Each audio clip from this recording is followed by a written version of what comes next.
l'AVER, Association vétérinaire des éleveurs de la Raille. On s'est retrouvés, ça fera 20 ans. Quand donc, le cabinet qui faisait du rural sur le long de la Raille a arrêté, ça a enchaîné qu'on s'est retrouvés à l'automne avec plus de vétérinaires.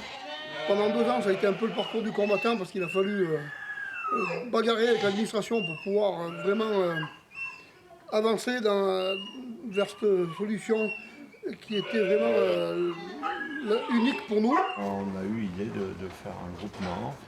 Et on a lancé donc la première adhésion pour voir qui voulait partir, qui est là. Après, on a attaqué, on a embauché Michel, qui est notre dinosaure, le druide d'Anticorps. Voilà, ça fait 20 ans que je travaille à l'AVER, qu'on a démarré le groupe conventionné. C'est toujours avec beaucoup de plaisir que je fais mon travail. Et ce plaisir est beaucoup dû justement à cette structure de groupe conventionné, à l'existence de l'association d'éleveurs, pour 2 raisons. La première raison, c'est quand même les relations au quotidien de travail avec tous les éleveurs. On a des bonnes relations en fait, on s'entend bien. Ouais, chacun travaille en fait dans le respect du travail de l'autre, ça c'est important.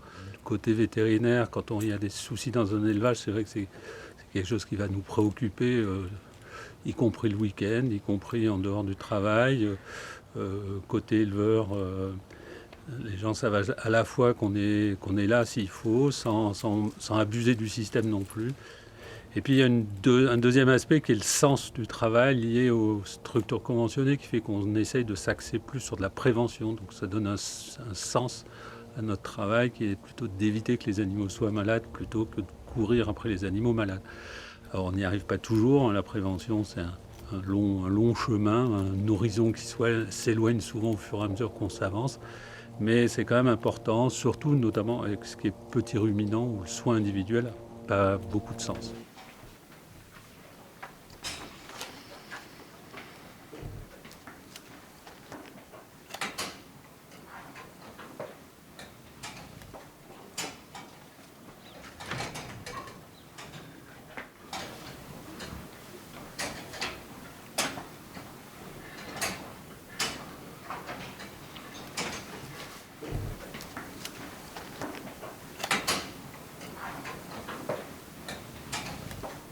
Voilà, puis ce qui est important, c'est la structure collective, parce que je pense qu'on n'est jamais intelligent tout seul. Voilà, le fait qu'il y ait cette association, même si peut-être au quotidien, les éleveurs ne le perçoivent pas, parce qu'ils nous voient nous individuellement, en fait, elle est indispensable pour que ce système fonctionne bien.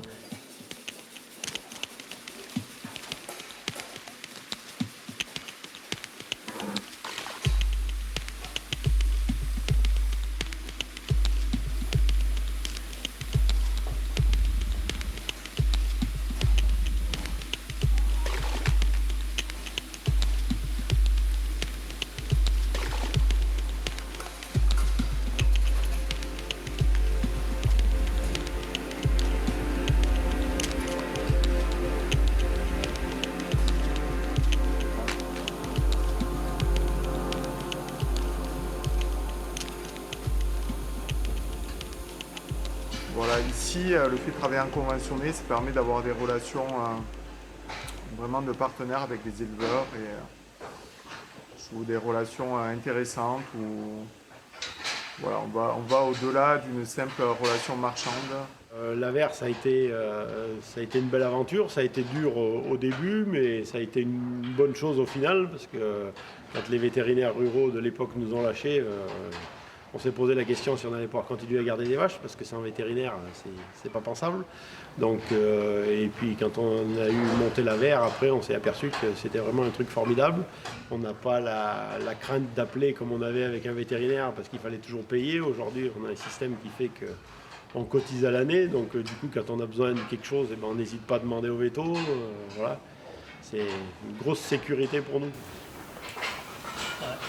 Il a pas la diarrhée. Non, il a chopé un petit pulmonaire. Confort respiratoire. Vous pouvez prendre 5 matin et soir. Pour moi, l'Aver, c'est être lié avec son vétérinaire et surtout avoir des liens qui nous permettent à la fois d'être éleveur infirmier, mais si on a vraiment besoin d'avoir un vétérinaire qui est disponible pour nous aider. Je paye mes vétérinaires pour qu'ils ne viennent pas. C'est-à-dire, plus on travaille bien ensemble, plus mes animaux sont bien. Et s'ils ne viennent pas me voir, c'est que tout va bien. C'est une chance, à mon avis, de fonctionner avec des vétérinaires qui permettent de laisser pas mal d'autonomie à l'éleveur, tout en étant présent s'il y a besoin, mais en mettant plutôt en avant le côté autonomie et formation pour les éleveurs, qui fait qu'on n'est pas totalement dépendant des vétérinaires, on peut aussi apprendre, nous, à faire. Ça, c'est très intéressant. Dans l'aliment intérieur, on a mis que la formation était obligatoire. Et le fait de faire ces formations, c'était fédérateur, parce qu'on faisait ça en 2 temps. Une partie théorique en salle, animée par les vétos, et une partie en élevage. Donc ça permet de voir du monde, de discuter des pratiques, de voir ce que les autres font. Voilà, c'est une chose qu'on ne faisait pas avant, quoi, voilà.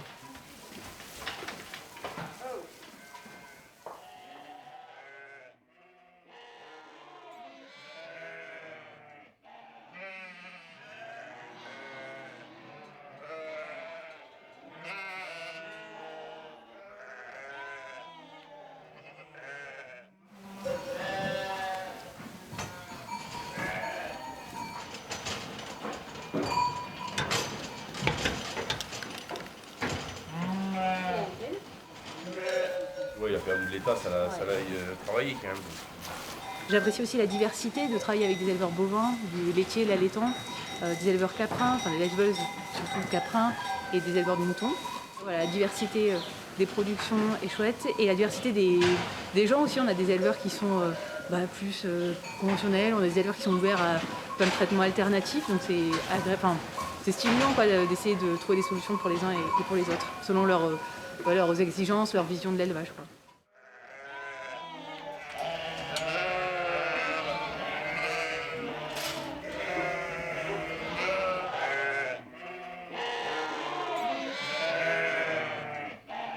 Aujourd'hui, j'ai diminué beaucoup le troupeau de mérinos précoces, mais je reste quand même fidèle à cette race parce que c'est une race à faible effectif. Majoritairement du pâturage, et puis après l'hiver, c'est dans la bergerie pour manger le fourrage qu'on fait l'été, et parce que dehors, le temps ne permet pas de pâturer. Moi, avec le troupeau, c'est une vieille histoire, parce que je garde des troupeaux de brebis depuis l'âge de 7 ans. Donc voilà, je suis un peu tout neuf dans le métier, mais j'en ai 60 aujourd'hui. Donc je suis content parce que j'arrive toujours à apprendre quelque chose de nouveau.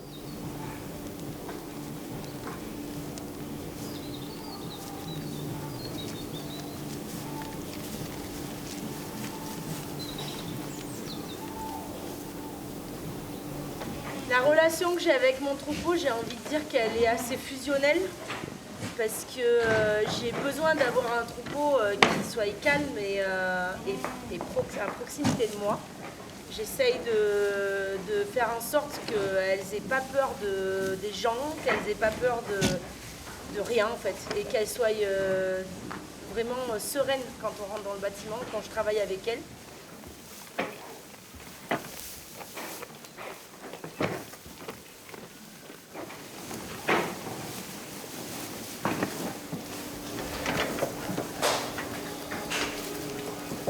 Des fois, elles me saoulent parce que c'est des grosses périodes et que des fois tu peux plus te les voir. Malgré tout, quand je me lève le matin, je me dis jamais faut y aller.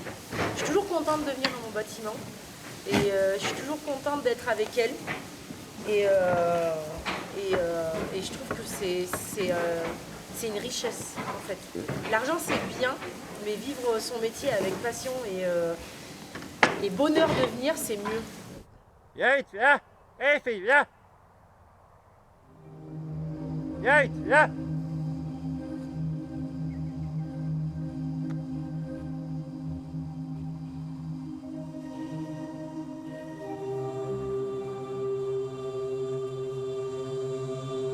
Allez, viens.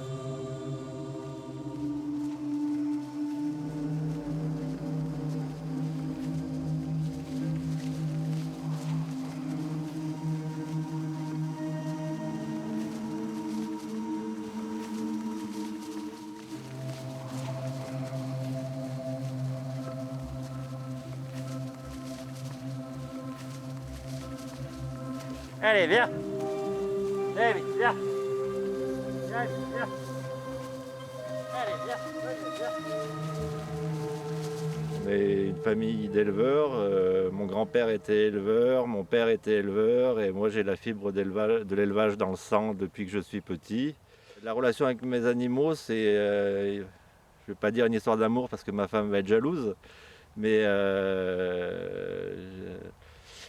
moi je suis content tous les matins de venir voir mes animaux, de passer du temps avec eux. Moi le matin commence toujours par d'abord faire le tour de tous les animaux, voir si tout le monde est en bonne santé avant de démarrer l'activité quotidienne de la ferme qui est la traite.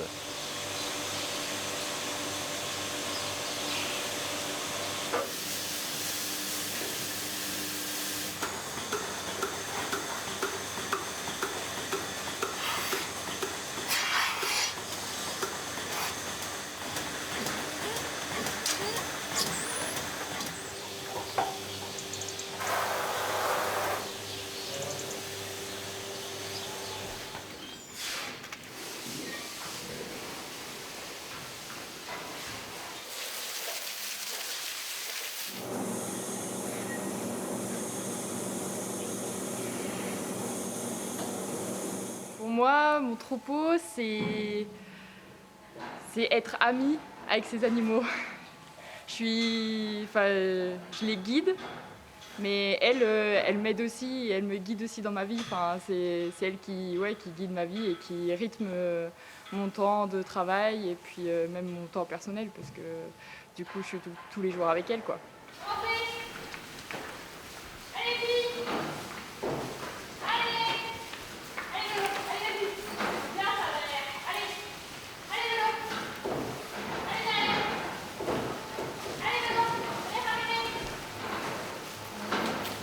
L'élevage pour moi c'est une passion, être avec les bêtes c'est une passion, du coup c'est pour ça que j'ai fait ce métier, j'ai choisi de faire un métier passion et du coup d'être auprès d'elles tous les jours.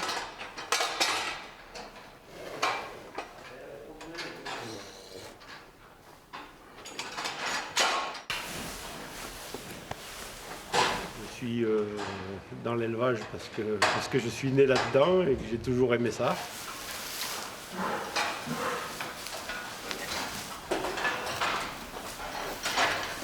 Oh ben, les animaux, moi je passe beaucoup de temps avec, j'essaye d'avoir des animaux calmes, hein, voilà.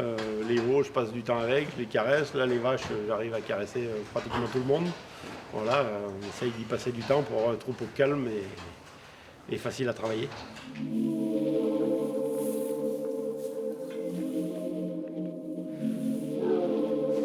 On peut cacher les yeux, vas-y viens. On élève des génistarines. Donc on les élève pendant leurs 3 premières années de vie. Et ensuite, elles repartent en Savoie ou en Haute-Savoie faire du lait.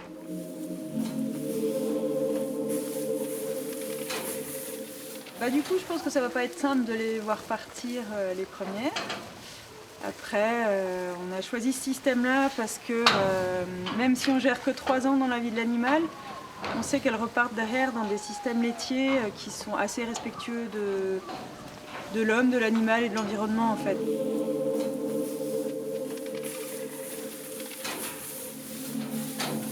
Avoir une relation saine avec des animaux qui sont calmes, très proches de l'homme, sanitairement en fait, ça évite beaucoup de choses parce que ce sont des animaux qui ne sont pas stressés. Pas de stress, c'est être en bonne santé, quoi.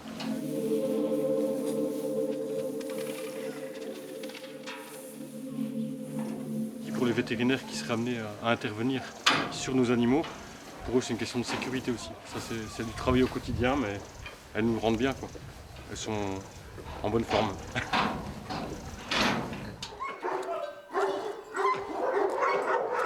Relation avec les bêtes.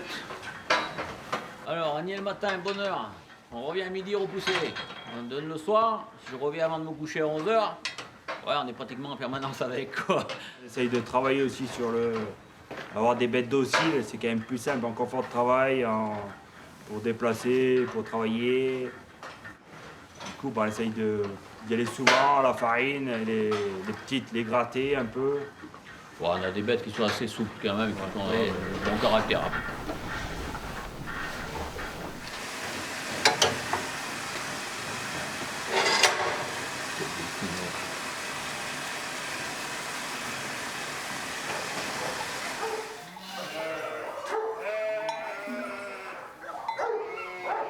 On vit avec les bêtes, on est en permanence avec. Ça fait pas tout quand même.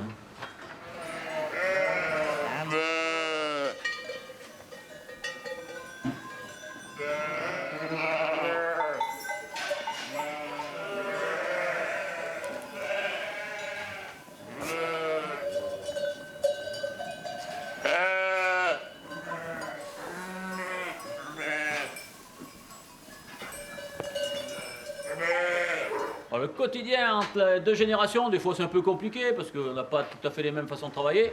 Mais bon, si, on s'entend bien et c'est comme toutes les conflits de génération, il y en a. Hein. Faut pas dire que c'est tout rose, mais non, ça tourne bien. Ouais. Et puis là, ils sont motivés, ils sont passionnés, donc il n'y a pas de raison que ça marche pas, quoi. Moi j'arrive au bout, après là, les jeunes ils ont le flambeau, et puis voilà. Après, il y a l'autre génération qui arrive, là, il y a le petit beau, il y a la belle fille, donc ça va tourner. Normalement, il y a la suite.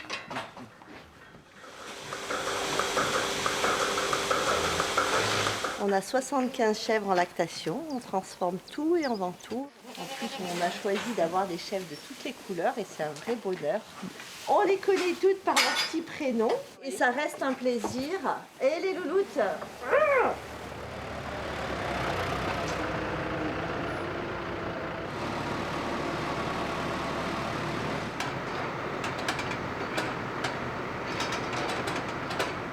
bonne relation avec ma coco. Enfin, de mon côté, hein, j'aurais jamais demandé. Mais bon, ça ne va pas en courant quand elle me voit, donc ça doit aller.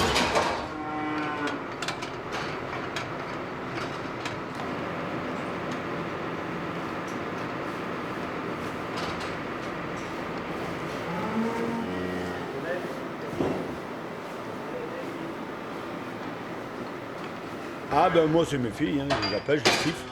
Là quand je vais les attraper, je les siffle. Je leur fais hop, tac, je dresse les oreilles, ça vient et quand je les appelle, elles me répondent, bah, elles ont la gourmandise, hein. Petite farine, croquette, donc c'est quelque chose qui marche bien. Je passe du temps à regarder les bêtes des fois. Je regarde, je leur parle, je vais faire le tour des parcs le matin, ben, je vais les voir, il y en a une, deux que je gratte, voilà. C'est quand même du temps et je pense qu'en élevage, il faut quand même qu'on prenne du temps avec nos bêtes. Voilà. Je ne me verrai pas sans élevage.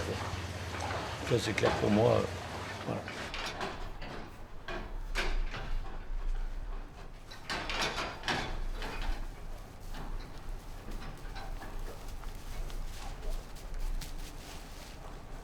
Les jeunes qui arrivent aujourd'hui sur les exploitations, ont quand même ce privilège, on peut se mettre des fleurs, mais de se dire, on s'installe avec un élevage, on sait qu'on a un vétérinaire. Je pense qu'on a fait notre boulot. Maintenant, future génération faire le sien. Hein. Rendez-vous dans 20 ans. Hein.